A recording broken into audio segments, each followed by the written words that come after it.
Like we're gonna talk like just general. So if the question is too personal, if you are not happy to answer, just ignore the question. Okay, That's fine. right. Yeah. So first of all, can I know a little bit about you guys, like where you from and what's your name? So my name's Joe.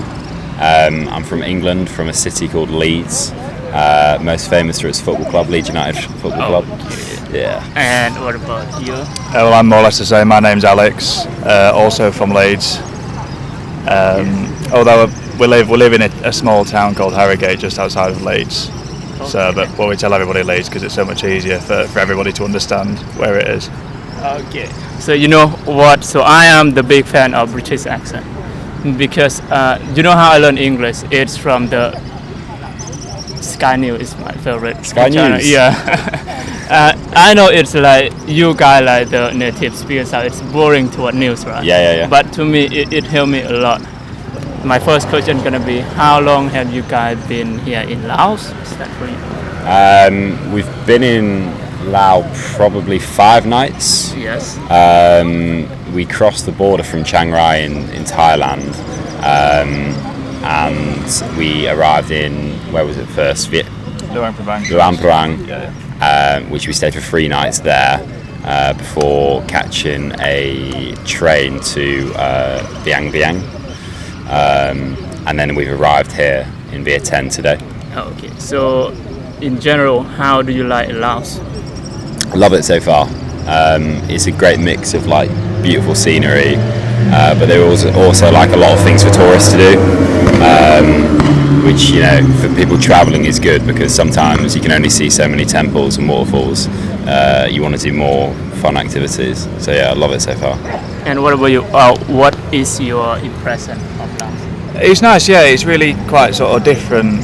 It always sort of takes you by surprise coming to, you know, we played golf a few days ago, and we came onto one of the holes and we were met by this really nice landscape of mountains, and it's just so different from what we get in England. It's just the scenery and the landscape, I think, is my favourite thing, but it's a really nice mix. Okay. So do you come here like, how much like have you set the budget like to spend in Laos? Wow, we don't really have a budget for Laos in particular because we travel maybe 5 countries in the space of 3 months. So for the first month we spend all our money and then we live day to day for the next 2 months. But how do you think about the cost of living here, like about the food, hotels and transport? I think we can only really compare it to Thailand, which is where we've come from, and it's much the same. In terms of we're staying in hostels mainly, and they're very similar prices to Thailand. However, possibly the motorcycle rental is more expensive here. Yes. In terms of like the food and everything, much the same really. Yeah. I think you've been in Thailand first, and then here. Yeah. So you have seen a lot of Asian girls. Can I ask about that? What do you think about Asian girls in general? Yeah, we like Asian girls. I've got a good story for you though, because